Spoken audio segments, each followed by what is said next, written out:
인생을 망치는 말들이 있습니다. 평생을 살아가면서 우리가 무심코 내뱉는 말 한마디가 우리의 앞길을 어둡게 만들기도 합니다. 오늘은 그런 말들을 함께 살펴보려 합니다.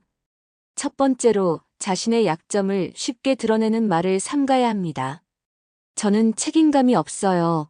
저는 원래 게으른 사람이에요 라고 말하는 순간 그 약점은 더 이상 극복해야 할 대상이 아니라 자신을 규정하는 특성이 되어버립니다. 지난해 저희 지인 중 한 분이 새로운 직장에 입사했습니다. 첫 회식 자리에서 저는 사실 마감을 잘 못 지키는 편이에요 라고 농담처럼 말했습니다. 그 순간부터 상사는 그에게 중요한 프로젝트를 맡기지 않았고 동료들도 그가 제 시간에 일을 마치지 못할 것이라 예상하며 미리 자신들의 일정을 조정했습니다.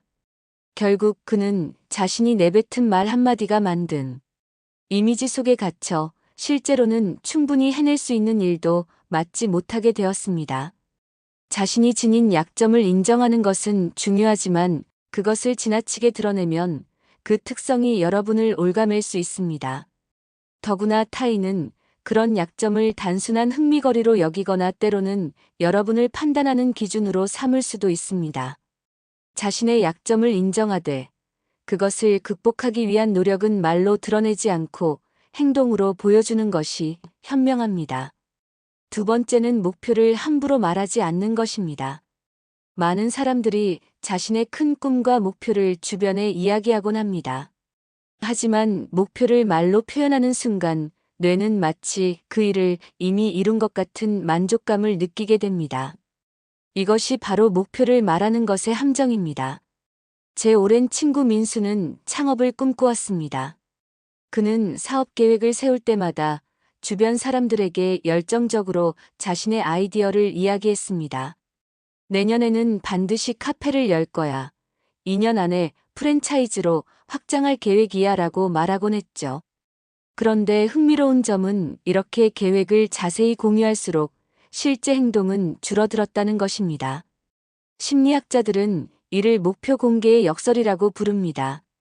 목표를 말하면 말할수록 뇌는 마치 그 일을 이미 달성한 것 같은 허위 만족감을 느끼게 되는 것입니다.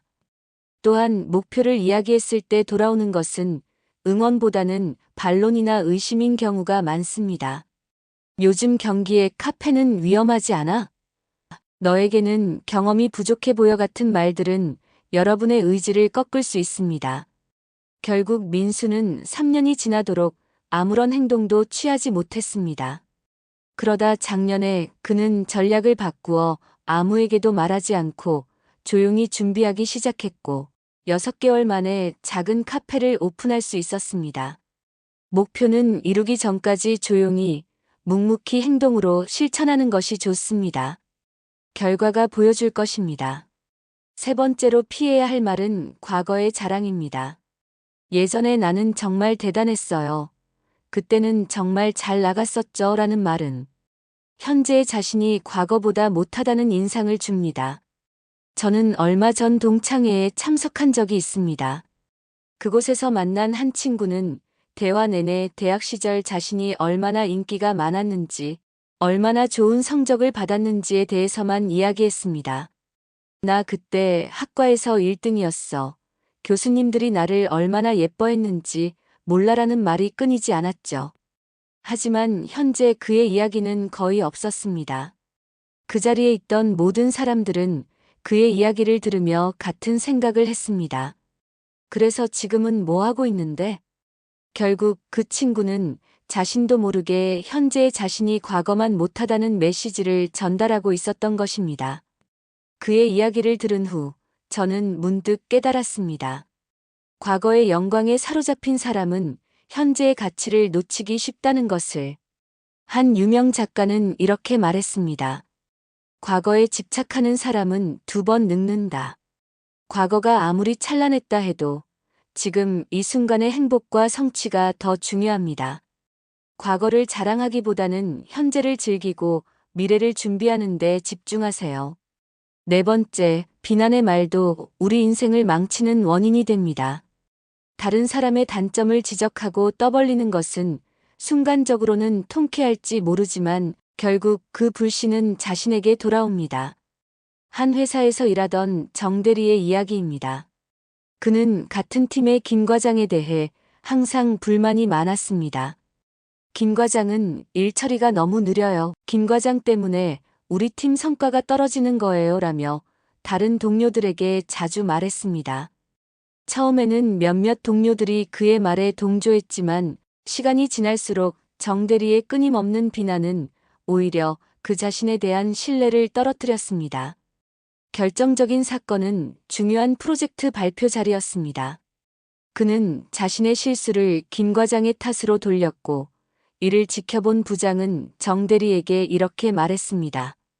다른 사람을 비난하는 사람은 결국 자신의 문제도 남 탓으로 돌립니다. 그런 사람에게 중요한 책임을 맡길 수 없습니다. 결국 그는 승진에서 누락되었고 팀 내에서도 점점 고립되었습니다. 비난은 부메랑과 같아서 던진 방향으로 다시 돌아옵니다.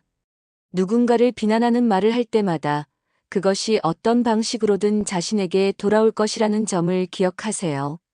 동양의 한 속담처럼 남을 가리키는 손가락 하나에는 자신을 향한 3개의 손가락이 있습니다.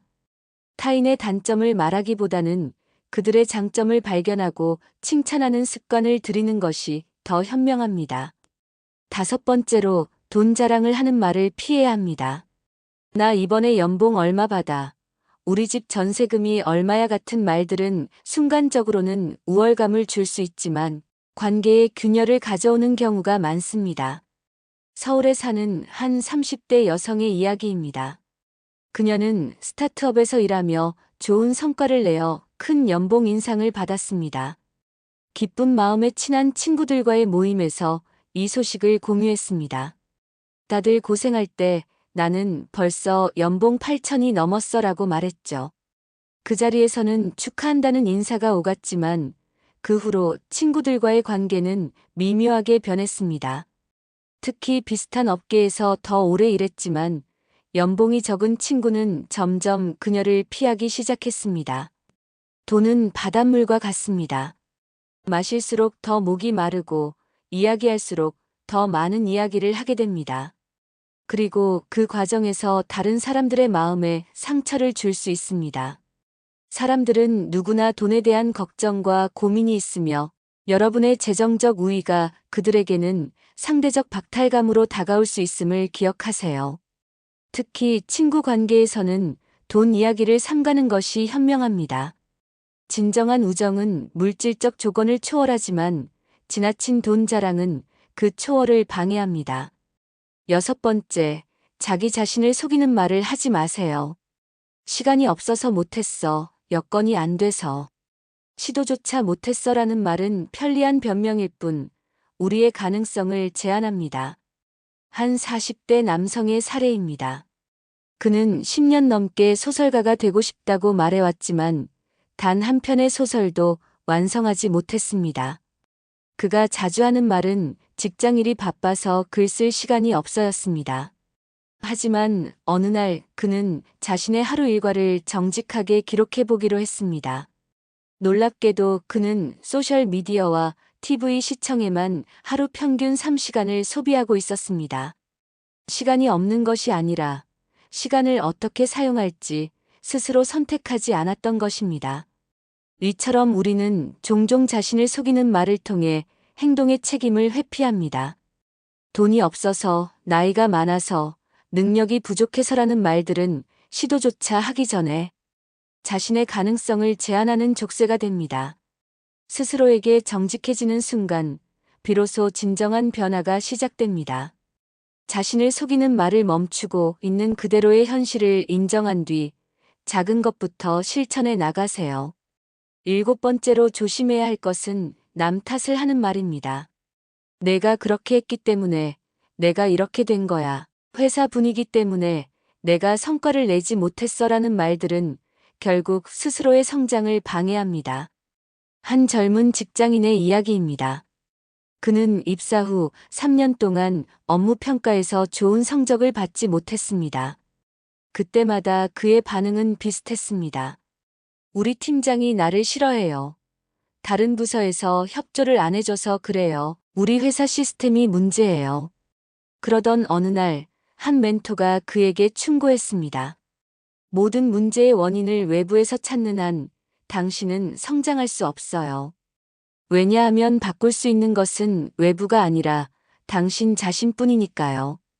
이 말에 깊은 깨달음을 얻은 그는 자신의 태도를 바꾸기 시작했습니다. 실패의 원인을 외부가 아닌 자신에게서 찾고 무엇을 개선할 수 있을지 고민했습니다. 그 결과 1년 후 그는 팀에서 가장 높은 평가를 받는 직원이 되었습니다. 지금의 우리 모습은 과거 우리가 내린 선택들의 결과입니다. 남 탓을 하는 순간 우리는 스스로 문제를 해결할 수 있는 힘을 포기하게 됩니다. 모든 상황에서 나의 역할과 책임은 무엇인지 먼저 생각해 보세요. 답은 언제나 우리 안에 있습니다. 8번째로 사생활을 지나치게 노출하는 말을 조심해야 합니다. 우리 부부 사이에 이런 문제가 있어요. 저희 아이가 학교에서 이런 일이 있었어요.와 같은 사적인 이야기들은 한 번 입 밖으로 나오면 통제가 불가능해집니다. 제 지인 중 한 분의 이야기입니다. 그녀는 평소 자신의 가정사를 주변에 자세히 이야기하는 편이었습니다. 자녀의 성적 문제부터 남편과의 다툼까지 친구들과 만날 때마다 자신의 사생활을 솔직하게 공유했죠. 어느 날 그녀는 아들이 사춘기에 접어들며 겪고 있는 정서적 문제를 회사 동료들과 나눴습니다. 얼마 후 아들의 친구 어머니가 그녀에게 연락해서 아들이 정서적으로 불안정하다면서요? 라고 물었을 때 그녀는 충격을 받았습니다.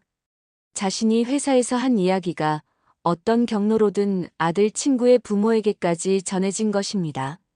한 현인은 이렇게 말했습니다. 입에서 나온 말은 더 이상 내 것이 아니다. 우리가 말한 내용은 우리의 통제를 벗어나 다른 사람의 입을 통해 계속해서 전파될 수 있습니다. 그 과정에서 왜곡될 수도 있고 전혀 다른 맥락에서 해석될 수도 있습니다. 더구나 오늘날 소셜미디어의 발달로 한번 공개된 정보는 예상치 못한 속도와 범위로 확산될 수 있습니다. 자신의 사생활을 지키는 것은 단순히 비밀을 유지하는 것이 아니라 자신과 가족을 보호하는 현명한 방법입니다. 모든 이야기를 할 필요는 없습니다. 특히 가족과 관련된 민감한 문제는 더욱 신중하게 다루어야 합니다. 9번째로 비웃음을 두려워하는 말을 피해야 합니다. 남들이 뭐라고 할까 걱정돼요. 사람들이 나를 어떻게 볼지 무서워요라는 말은 우리의 가능성을 제한합니다. 한 20대 청년의 이야기입니다.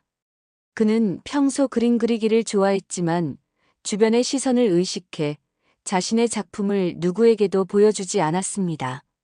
내 그림이 유치하다고 생각할까봐, 재능이 없다고 비웃을까봐 두려워했죠.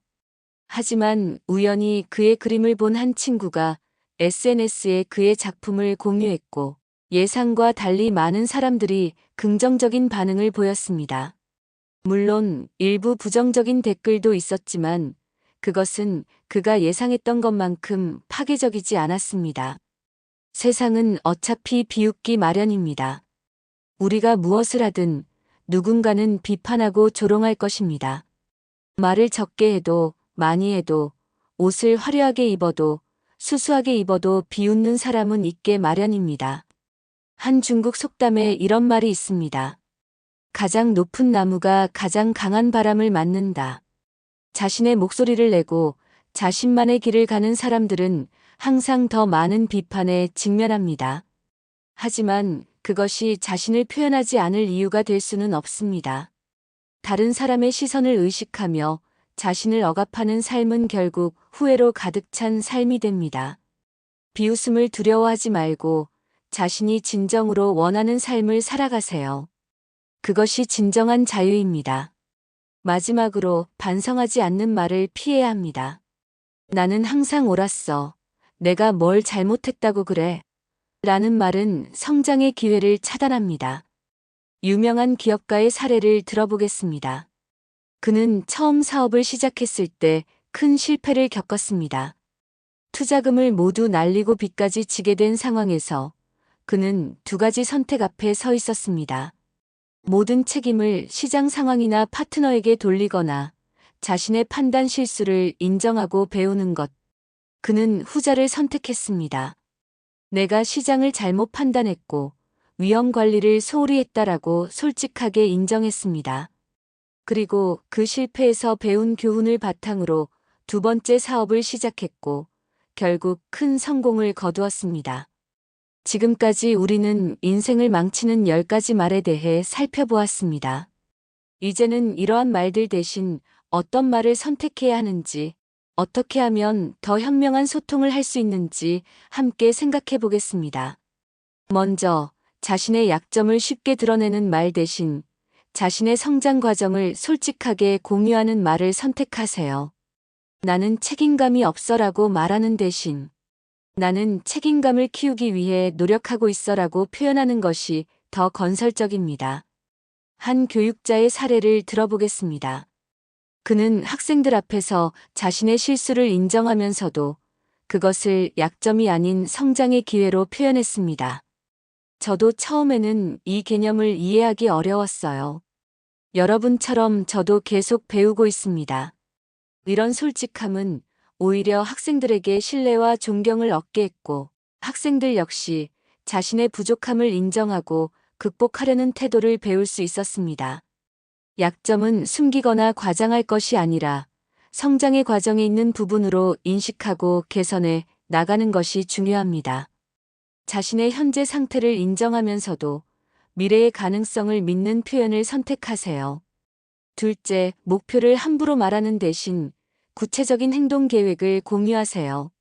나는 작가가 될 거야 라고 말하는 대신 나는 매일 30분씩 글을 쓰고 있어라고 말하는 것이 더 효과적입니다.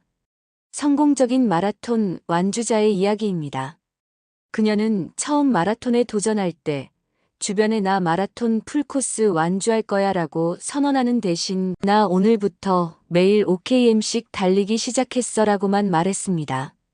사람들의 관심이 목표 자체보다 그녀의 일상적인 노력에 집중되자 그녀는 더 큰 책임감을 느끼게 되었고 결국 마라톤을 성공적으로 완주할 수 있었습니다.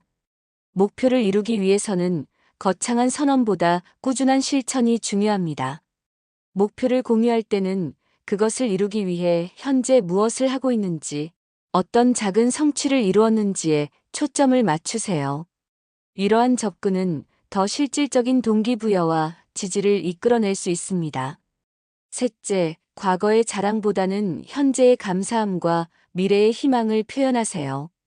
내가 예전에는 얼마나 대단했는지 몰라라고 말하는 대신 지금의 내가 있기까지 많은 경험이 도움이 되었어라고 말하는 것이 더 긍정적입니다. 은퇴한 한 운동선수의 사례입니다. 그는 한때 국가대표로 활약했지만 은퇴 후에는 자신의 과거 영광을 자랑하기보다는 현재 자신이 하고 있는 청소년 지도자로서의 역할에 대해 더 많이 이야기했습니다. 과거의 경험이 오늘날 아이들을 가르치는데 큰 도움이 되고 있어요. 그들의 성장을 지켜보는 것이 제 인생의 새로운 보람입니다. 이런 태도는 그에게 새로운 존경과 인정을 가져다 주었습니다. 우리 모두에게는 과거의 영광스러운 순간이 있을 수 있습니다. 하지만 그것에 집착하는 대신 그 경험이 어떻게 현재의 당신을 만들었는지, 미래에 어떤 가치를 가져다 줄 수 있는지에 초점을 맞추는 것이 더 건강한 관점입니다. 넷째, 비난하는 말 대신 이해와 공감을 표현하세요. 저 사람 정말 무능해라고 말하는 대신 상황이 쉽지 않았을 텐데 어떤 어려움이 있었을까? 라고 생각하는 것이 더 성숙한 태도입니다. 한 팀장의 이야기입니다. 그는 팀원의 실수에 직면했을 때 즉각적인 비난 대신 그 상황을 이해하려고 노력했습니다. 이 부분에서 문제가 생겼네요. 어떤 어려움이 있었나요? 라는 질문으로 대화를 시작했고, 팀원은 방어적인 태도 대신 솔직하게 문제 상황을 설명할 수 있었습니다. 그 결과 문제의 근본 원인을 파악하고 함께 해결책을 찾는 과정이 훨씬 수월해졌습니다. 다섯째, 돈 자랑을 하는 대신 감사와 겸손을 표현하세요. 내가 얼마나 많이 버는지 알아? 라고 말하는 대신 운이 좋게도 지금 안정적인 수입이 있어 감사해라고 말하는 것이 관계에 더 도움이 됩니다. 한 성공한 사업가의 사례입니다. 그는 창업 후 큰 성공을 거두었지만 친구들과 만날 때 자신의 부를 자랑하지 않았습니다. 대신 많은 사람들의 도움으로 여기까지 올 수 있었어라고 말하며 자신의 성공이 개인의 노력만이 아닌 주변의 지지와 환경 덕분이라는 점을 항상 강조했습니다. 이러한 태도는 그의 인간관계를 더욱 단단하게 만들었고 주변 사람들은 그의 성공을 함께 기뻐할 수 있었습니다. 돈은 민감한 주제입니다. 자신의 재정적 성취를 이야기할 때는 자랑보다는 감사의 마음을 표현하고 가능하다면 그 성취에 기여한 다른 사람들의 역할도 인정하는 것이 현명합니다. 이러한 접근은 부에 대한 이야기가 분열이 아닌 연결의 도구가 되게 합니다. 여섯째, 자기 자신을 속이는 말 대신 솔직한 자기 성찰을 선택하세요. 시간이 없어서 못했어라고 변명하는 대신 내가 우선순위를 잘못 설정했구나라고 인정하는 것이 더 성장에 도움이 됩니다. 성공적인 직장인의 이야기입니다. 그녀는 오랫동안 자기 개발에 시간을 쓰지 못한다고 생각했습니다. 너무 바빠서 책 읽을 시간이 없어라고 늘 말했죠. 하지만 어느 날 자신의 하루 일과를 정직하게 분석해 보기로 했습니다. 그 결과 소셜미디어와 TV 시청에 상당한 시간을 소비하고 있다는 사실을 깨달았습니다. 그녀는 스스로에게 솔직하게 내가 시간이 없는 게 아니라 책 읽기를 충분히 중요하게 생각하지 않았구나라고 인정했습니다. 이 깨달음 이후 그녀는 매일 30분씩 일어나자마자 책을 읽는 습관을 들였고 1년 후에는 30권 이상의 책을 읽을 수 있었습니다. 자기 기만은 가장 강력한 성장의 장애물입니다. 우리가 스스로에게 정직해질 때 비로소 진정한 변화가 시작됩니다. 변명 대신 현실을 있는 그대로 인정하고 그것을 바탕으로 실질적인 행동 계획을 세우세요. 일곱째, 남 탓하는 말 대신 책임을 받아들이는 표현을 사용하세요. 내가 그렇게 했으니까 내가 이렇게 된 거야 라고 말하는 대신 내가 이 상황에서 배울 점은 무엇일까? 라고 생각하는 것이 더 생산적입니다. 한 프로젝트 매니저의 사례입니다. 그의 팀은 중요한 프로젝트 마감일을 놓쳤고 클라이언트는 매우 불만족스러워했습니다. 초기에 그는 팀원들의 노력 부족, 자원의 제한, 클라이언트의 무리한 요구 등을 문제의 원인으로 지적했습니다. 하지만 시간이 지나면서 그는 자신의 관점을 바꾸었습니다. 이 상황에서 내가 리더로서 무엇을 더 잘할 수 있었을까? 라는 질문을 스스로에게 던지기 시작했습니다. 그 결과 그는 위험 관리와 소통 방식에서 자신의 부족함을 발견하고 개선할 수 있었고, 이후 프로젝트에서는 훨씬 더 효과적인 리더십을 발휘할 수 있었습니다. 외부의 책임을 돌리는 것은 일시적인 편안함을 줄 수 있지만 장기적으로는 우리의 성장을 방해합니다. 어떤 상황에서든 내가 통제할 수 있는 것은 무엇인가? 나의 반응과 태도를 어떻게 개선할 수 있을까? 라는 질문에 집중하는 것이 더 건강한 접근법입니다. 여덟째, 사생활을 지나치게 노출하는 대신 적절한 경계를 설정하세요. 모든 것을 공유하는 대신 이것은 지금 나누기에 적절한 이야기인가? 라고 자문하는 습관을 들이는 것이 좋습니다. 한 교사의 이야기입니다. 그녀는 동료들과 친밀한 관계를 유지하면서도 자신의 사생활에 대해서는 명확한 경계를 설정했습니다. 개인적인 가족사나 결혼 생활의 세부 사항 대신 취미나 여행 경험, 책에 대한 생각 등 좀 더 중립적인 주제로 대화를 나누었습니다. 그 결과 그녀는 전문적인 이미지를 유지하면서도 의미 있는 관계를 형성할 수 있었고, 불필요한 오해나 가십에서 자유로울 수 있었습니다. 아홉째, 비웃음을 두려워하는 말 대신 자신의 진정성을 존중하는 표현을 선택하세요. 사람들이 나를 어떻게 볼까 두려워라고 말하는 대신 내 가치와 신념에 따라 행동하는 것이 중요해라고 생각하는 것이 더 자유롭습니다. 30대 회사원의 이야기입니다.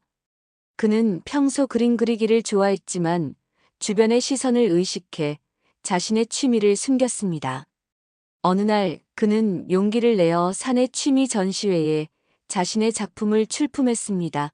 물론 처음에는 회사에서 어떻게 볼까 실력이 부족하다고 생각하면 어쩌지라는 두려움이 있었습니다. 하지만 그는 내가 즐기는 일이고 내 표현 방식이다라는 생각으로 자신을 격려했습니다. 예상과 달리 많은 동료들이 그의 작품에 공감했고 그의 용기를 응원했습니다. 일부 부정적인 반응도 있었지만 그것이 그의 삶에 미치는 영향은 생각보다 크지 않았습니다. 다른 사람들의 시선과 평가를 지나치게 의식하면 우리는 진정한 자아를 숨기고 가면을 쓰게 됩니다. 그것은 결국 자기 자신과의 단절로 이어집니다. 모든 사람을 만족시킬 수는 없습니다. 중요한 것은 자신이 믿는 가치와 원칙에 따라 진실되게 살아가는 것입니다. 그것이 진정한 자유와 행복의 시작입니다. 마지막으로 반성하지 않는 말 대신 성장을 위한 자기 성찰을 선택하세요. 내가 뭘 잘못했다고 그래? 라고 말하는 대신 이 경험에서 무엇을 배울 수 있을까? 라고 생각하는 것이 더 성숙한 자세입니다. 한 젊은 작가의 사례입니다. 그의 첫 책이 출간되었을 때 많은 비평가들이 혹평을 했습니다. 처음에 그는 비판을 받아들이지 못하고 방어적인 태도를 보였습니다. 비평가들이 내 글을 제대로 이해하지 못한 거야. 그들은 내 창의성을 알아보지 못해라고 말하며 자신을 변호했습니다. 하지만 시간이 지나면서 그는 조금씩 자세를 바꾸어 비평 속에서 배울 점을 찾기 시작했습니다. 내 글의 어떤 부분이 독자들에게 제대로 전달되지 않았을까? 어떻게 하면 더 명확하고 강력한 메시지를 전달할 수 있을까? 그는 이러한 질문을 통해 자신의 글쓰기를 발전시켰고 두 번째 책은 훨씬 더 호평을 받았습니다. 실수와 실패는 인생의 필연적인 부분입니다. 그것을 부정하거나 변명하는 대신 그 속에서 배움을 찾는 태도가 진정한 성장으로 이어집니다. 자신의 잘못을 인정하는 것은 약함이 아니라 강함의 표현입니다. 그것은 자신이 더 나은 사람이 될 수 있다는 가능성을 믿는 증거이기도 합니다. 지금까지 우리는 인생을 망치는 10가지 말과 그 대안에 대해 살펴보았습니다. 마지막으로 이 모든 내용을 종합하여 현명한 소통의 원칙들을 정리해 보겠습니다. 첫째, 진실되게 말하되 모든 것을 말할 필요는 없습니다. 정직함과 과도한 노출 사이에는 분명한 차이가 있습니다. 자신의 생각과 감정을 표현하되 적절한 경계를 설정하는 지혜가 필요합니다. 둘째, 자신의 말이 자신과 타인에게 미치는 영향을 항상 고려하세요. 말은 단순한 소리의 진동이 아니라 현실을 만들어가는 강력한 도구입니다. 부정적인 말은 부정적인 현실을, 긍정적인 말은 긍정적인 현실을 만들어갑니다. 셋째, 말하기 전에 잠시 멈추고 생각하는 습관을 들이세요. 동양의 한 격언처럼 말은 화살과 같아서 한번 내보내면 다시 돌이킬 수 없습니다. 순간의 감정에 휩쓸려 내뱉은 말이 평생의 후회로 이어질 수 있음을 기억하세요. 넷째, 말의 내용만큼 말하는 방식도 중요합니다. 같은 메시지라도 어떤 어조와 맥락에서 전달하느냐에 따라 그 영향은 완전히 달라질 수 있습니다. 상대방을 존중하고 배려하는 태도로 말하세요. 다섯째, 말은 행동으로 뒷받침될 때 그 가치가 빛납니다. 아무리 좋은 말도 행동이 따르지 않으면 공허한 소리에 불과합니다. 자신이 한 말에 책임을 지고 그것을 실천하려는 노력이 중요합니다. 우리의 말은 우리가 누구인지를 보여주는 거울입니다. 그리고 동시에 우리가 어떤 사람이 될 것인지를 결정하는 씨앗이기도 합니다. 오늘 우리가 나누는 이 지혜들이 여러분의 삶의 작은 변화의 시작이 되기를 바랍니다. 더 현명하고 더 긍정적이며 더 진실된 말로 가득 찬 세상을 함께 만들어 갑시다. 감사합니다.